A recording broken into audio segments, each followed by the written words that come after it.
AT, why don't you take it away?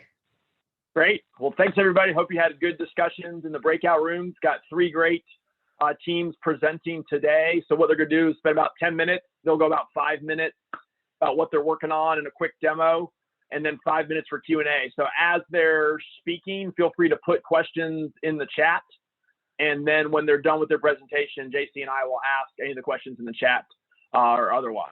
So first one, to kick us off, Patty, working with Allera Health on some interesting stuff in the allergy space. So Patty, turn it over to you.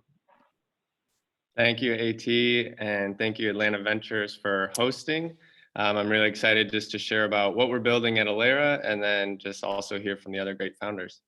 So I guess a good place to start would be the problem. So I'm going to share my screen here for a moment. And the problem is this. So that's me about 1 year ago when I ate something that I'm allergic to. And so it was about an hour afterwards, I was getting rushed to the hospital. I was throwing up. I could hardly breathe and my throat was closing up. And it was one of the scariest experiences of my life. And this isn't just a problem for me, it's a problem for about 30 million Americans that have food allergies. And so every 3 minutes, someone goes to the ER with a food-related allergic reaction. So to put that in perspective, by the end of this panel, 20 people will go through what I went through. And so if you don't have a food allergy or you don't have someone in your family with a food allergy, you might not know what it's like. So I want everybody to think for a moment that you are Superman. You know, you are powerful, feel like you can change the world and do good. But at the end of the day, you're constantly worried about coming in contact with your kryptonite. And that's what it's like to have a food allergy. You know, you feel confident, you feel like you can change the world, and you feel normal. But then at the end of the day, you're constantly worried, am I going to eat something that I'm allergic to that's going to do this, turn me into this, put me in the hospital? And so this picture was about a week before I left for college, and I kind of took my passion for entrepreneurship and innovation and merged it with wanting to help people like me. So what we did is we created a portable allergen detection device. So how it works, this is our demo, is you can see we have a fruit salad here, and right now it's scanning a peanut. And so it takes a few seconds and then it shows up on the app and it says peanuts. So then you know not to eat it. But then let's say it's scanning something where there are no peanuts, like this banana in the fruit salad. It says no peanuts, so you know that it's safe to eat. And I'm gonna stop sharing my screen here. And so a good question is like, how does it work? So how it works is that foods all have unique fingerprints, just like humans do. So our device, we detect the peanut's fingerprint. It's trained to do that. So when it sees it, it flashes up and just says peanuts.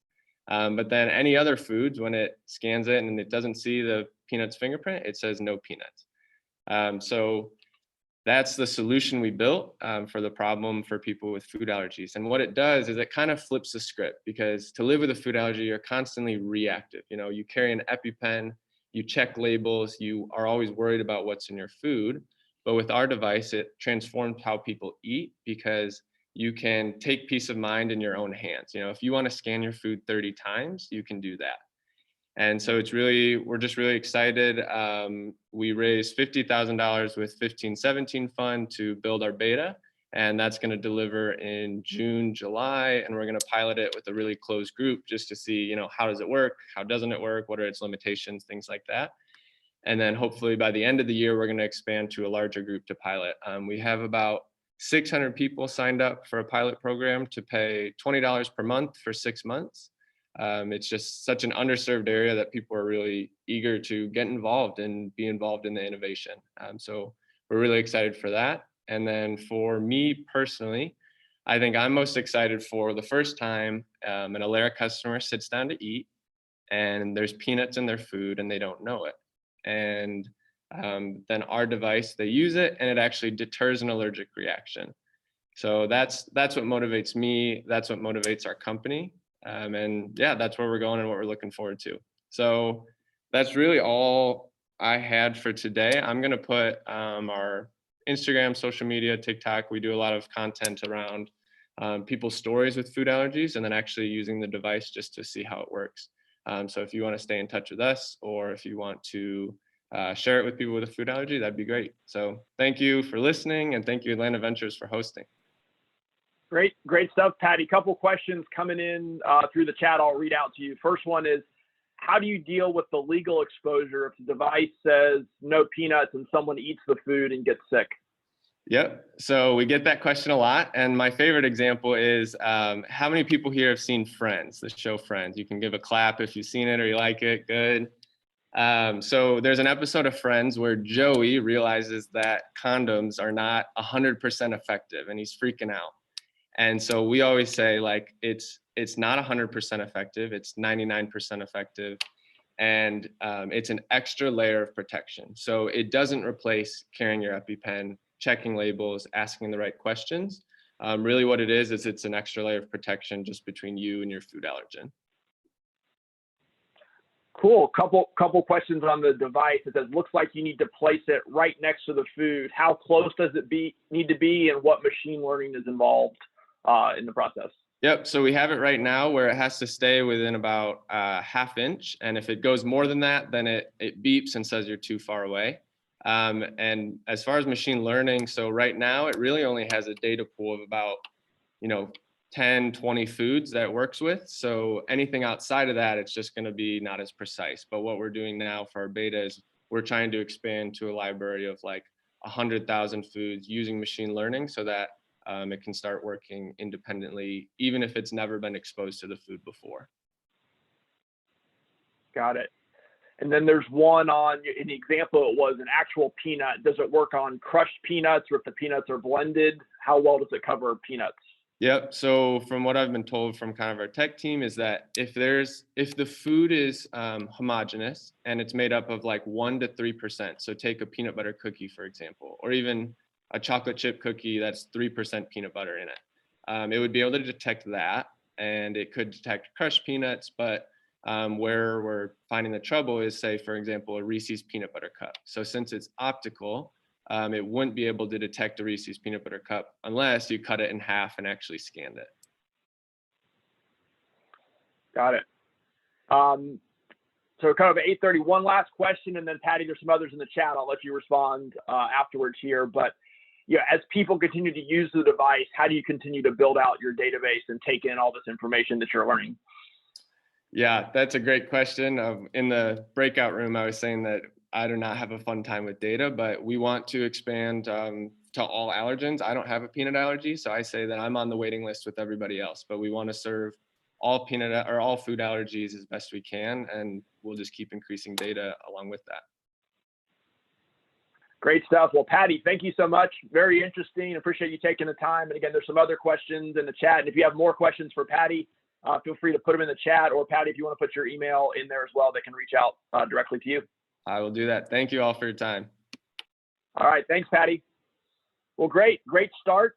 Next, we've got Eleanor and Vinod from Skintelligent. If you two want to jump on. Yeah, sure. Hi, everybody. Let me share my screen. Sure, go for it.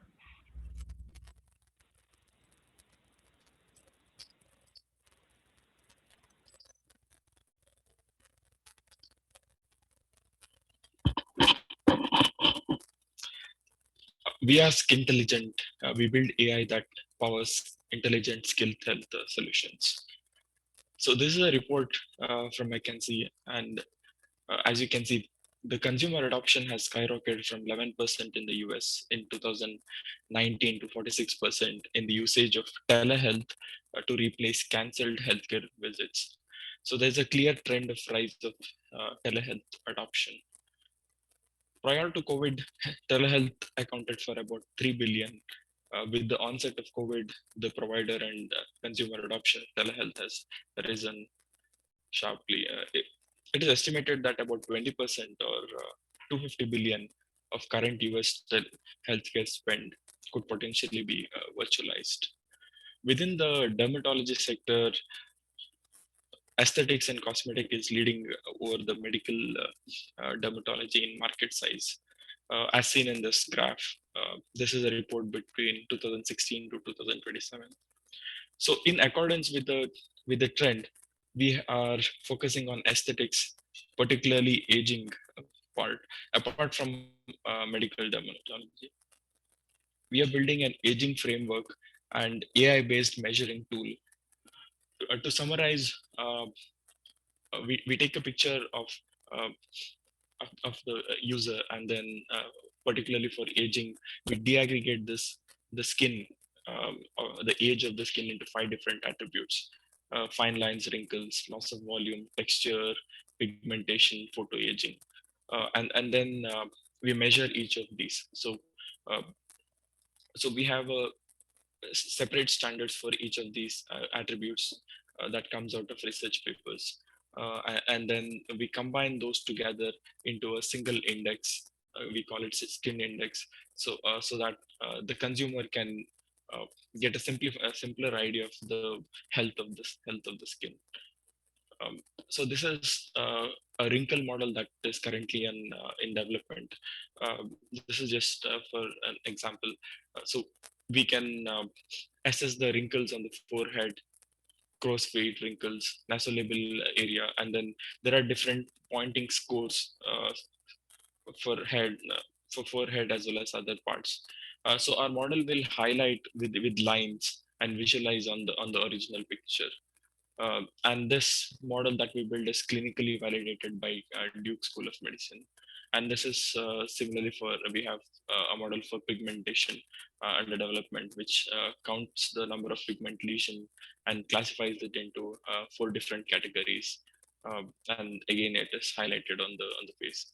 This is something we already have. The previous ones were what we are building, which is a medical grade kind of detectors. So this is something we already have, which measures 5 different parts of the face for wrinkles, and scoring is between 1 to 5. 5 being the highest intensity of wrinkles. The heat map shows wherever in the region of the red is actually a lot more wrinkles, and the area in the green are less prominent areas of wrinkle. This is our acne model, and so we built this with 5 dermatologists. And what it does is it counts the number of individual lesions. It classifies the lesions into 4 different categories: inflammation, comedone, PIHP.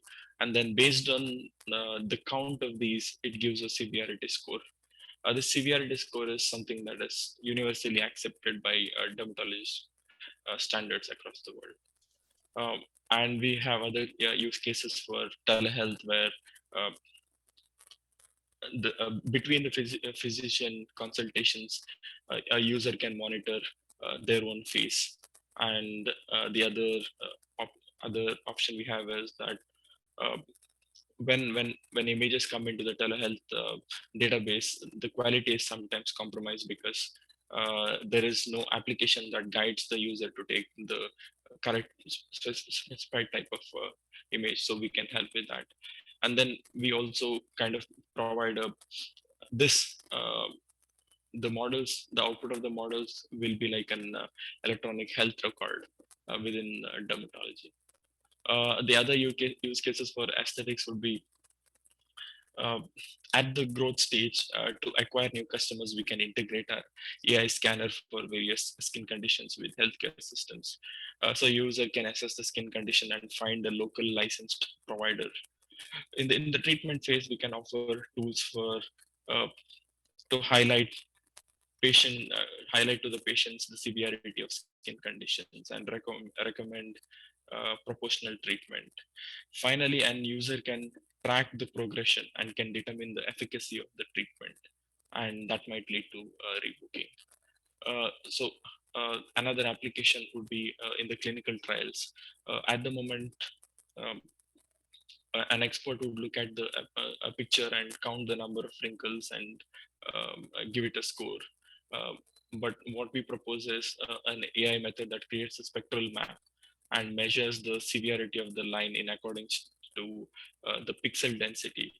So that gives the area covered as well as depth of of the wrinkle. So this lead to higher precision in scoring. Uh, a consumer can also benefit with our aging framework. Uh, as I mentioned earlier, the consumer can assess the skin transparently, because this is the report that is seen both by dermatologists and the user. So that brings a level of transparency, and then they can track their progression of their changes in the skin over time.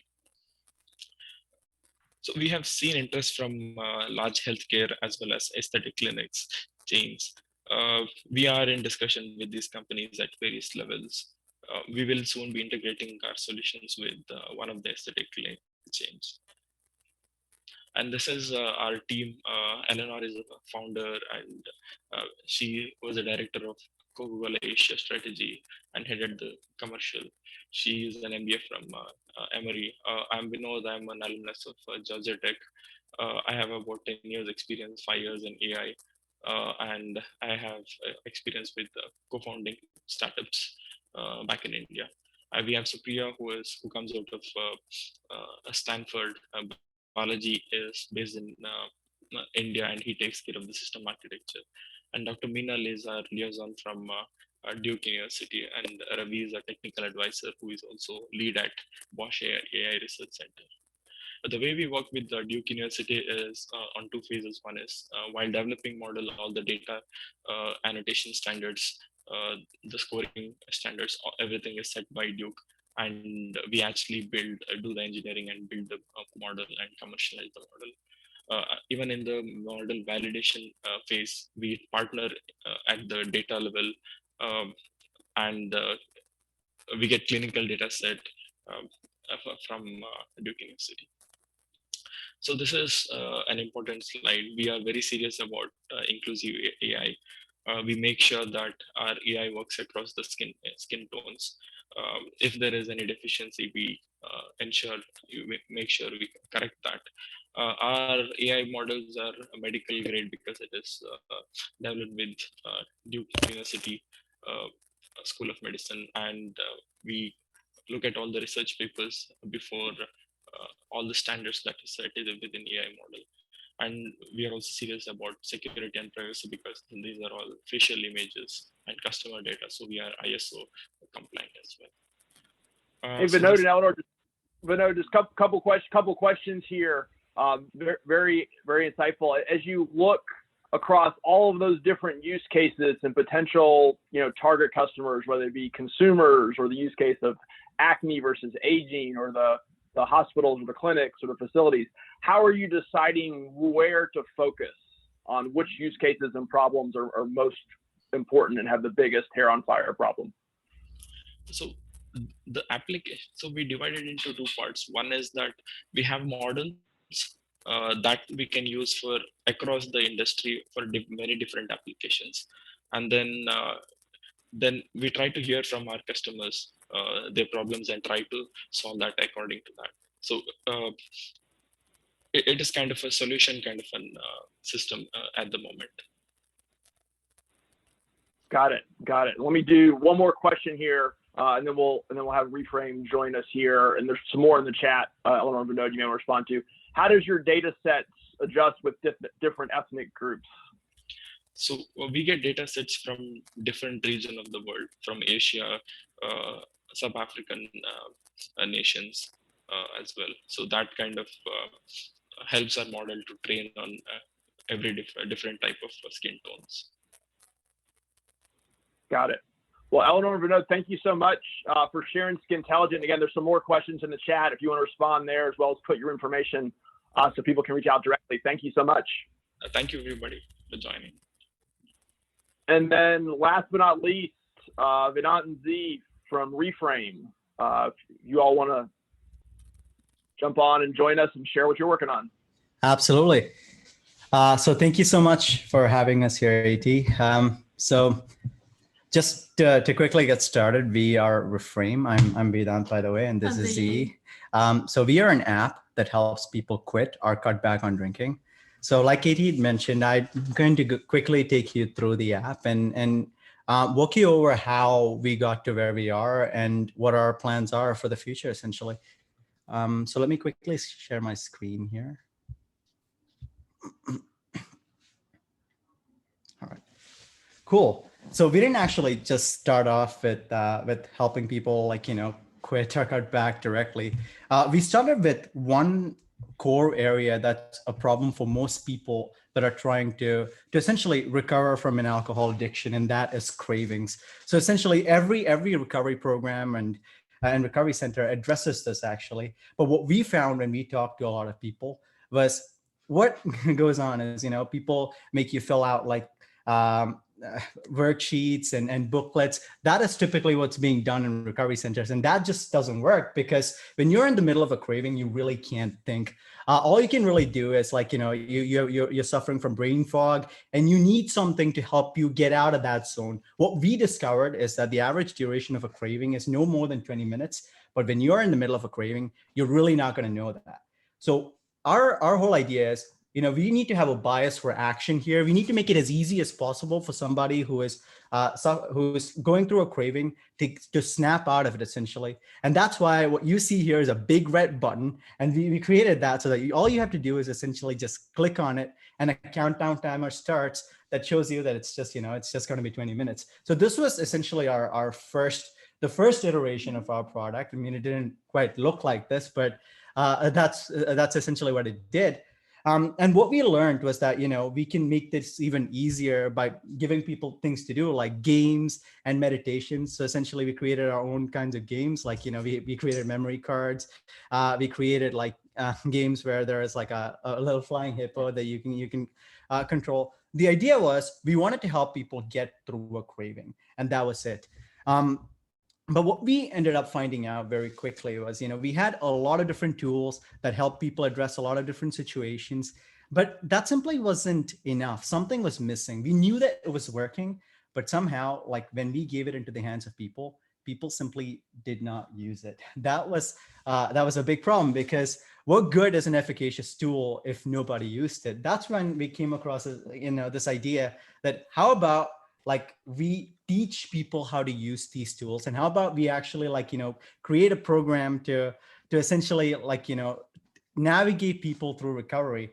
And that's where our core feature that we have today, the daily task, really started. We didn't start it off this way. We actually started off as just like any other kind of course that you would see, where people can kind of go and take courses at their own pace, at their own time.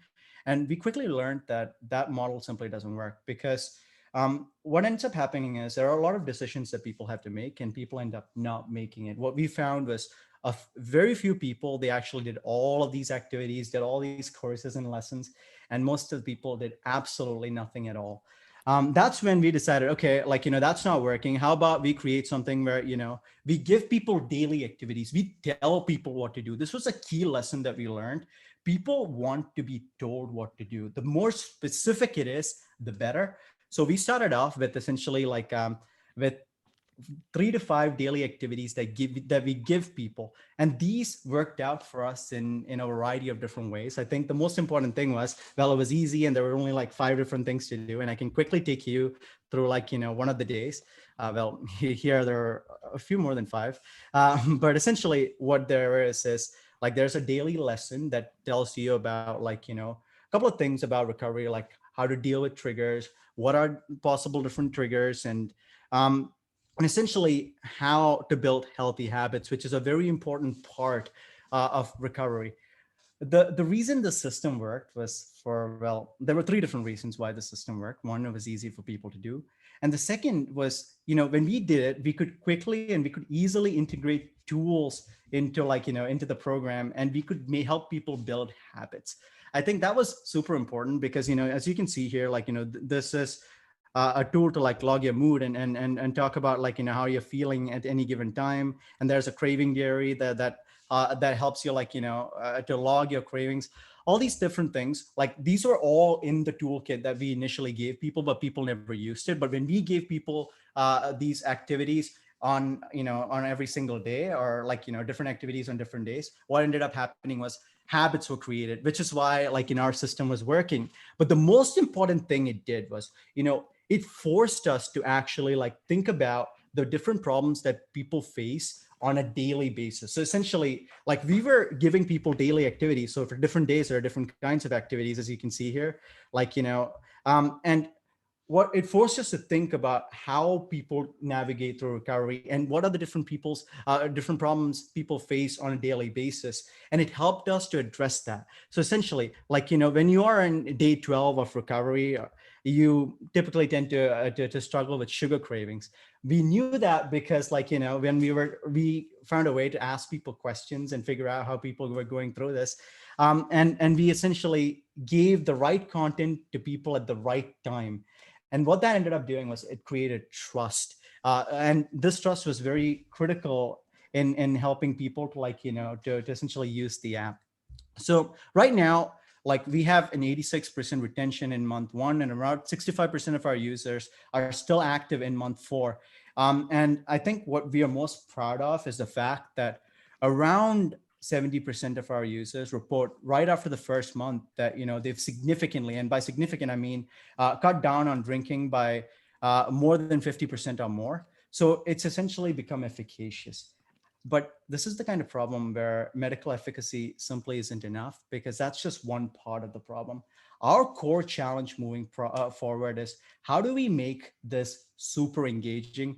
We are not there yet. People are staying, people are using the app. Our whole idea is, I personally believe that there are different layers of, like, healthcare in a way has shifted.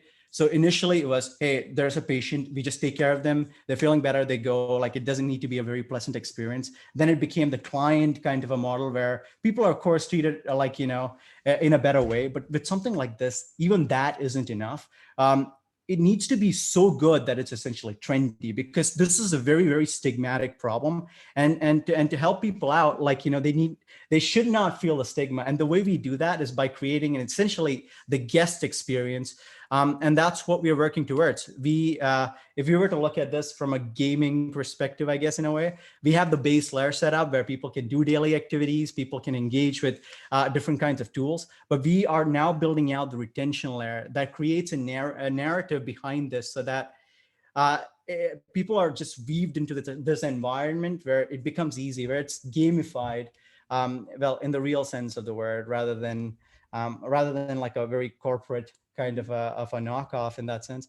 So essentially, yeah, we have different kinds of tools for different situations. We give people different kinds of classes to help them navigate sobriety. We have a community which helps people to, like, essentially connect with others that are going through the same kind of issues. And we recently added a program called Thrive Coaching, which allows you to connect with a coach whenever you want, because their cravings and other things just happen to you. Like, you can't really control when it's happening, but we want to be there when it is, so that we can help people. And we have different kinds of classes by different kinds of experts, so that people can really get a great understanding of the problem.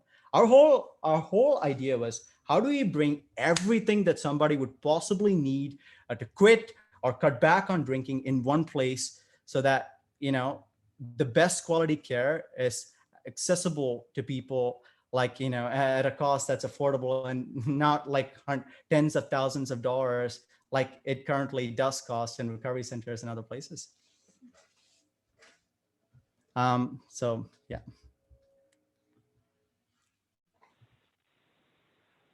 Awesome. Vedant, great stuff. Couple questions here. You showed a lot of different features, from games to content to diaries to coaching to community. What's been the feedback on which of those are most popular or most valuable, or is it the complete package of everything like you were talking about? So it's actually like, the most valuable feature is the daily activities.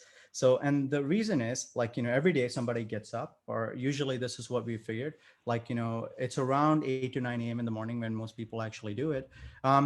People can, like, form a habit. They see scientific articles on why some of these things work, and then the same tools are given to them. So we don't just tell you, hey, like, you can just beat a craving by going on for 20 minutes. We actually give you the tool right there. So it's that interconnected system that actually works really, really well for people. So I think that's the most important feature, the daily activities. Great. There's a question around, what is the pricing, or how much you charge for the app? So we are charging just under $8 for a monthly subscription and $50 a year for our base package. Got it. And that includes everything you showed Well, on that? like, so except for the coaching, yes. So the coaching is a new feature. So in the coaching, like, you essentially get access to a coach and since that there's an actual human involved, it's a little more expensive, but we wanted it to be still affordable. So it costs people no more than $5 a day to access a coach. Great. Next question, are people using it for cutting back on cravings besides alcohol? Right. Okay. So when we started out, it was not just for people with a drinking problem. It was actually for recovery centers. And the same principles that we used for drinking can actually be used for a variety of different, conditions. So I personally use it for OCD. Like when I'm in the middle of a compulsion, that's when I press the red button and wait out the 20 minutes. People are using it for binge eating. I know of several people that are using it for like opioids. So essentially there are people using it for different conditions than what we've advertised. And we plan to branch out to some of these areas in the coming future as well. Awesome. Then there's another question around, are you guys bootstrapped or did you raise money to help build this? Right. So we did raise money. Thank you, Atlanta Ventures. So we raised money from Atlanta Ventures, Y Combinator, Chris Klaus. These are our primary investors. Yeah. Great. And then last question of the ideal customer. Is this more of the person who has an addiction or alcoholism and needs to get better, or more of the weight loss, I just want to drink less, or just want to engage on broader cravings? Like, who's the ideal customer? Right. So when we started out, like, we had this idea, right? Like, our target customer was not going to be, it was not going to be somebody who was kind of reached rock bottom essentially, but it was going to be pretty much everybody else on the spectrum. So to answer your question, it is pretty much anybody who has a drinking problem, but cannot afford to go to a recovery center, or does not want to go to a recovery center because honestly, it's too much, or does not want to go to Alcoholics Anonymous because, that is way too stigmatic. It's for the common person who's trying to cut back or quit drinking. And we don't really think of ourselves just as a company that helps people cut back on drinking.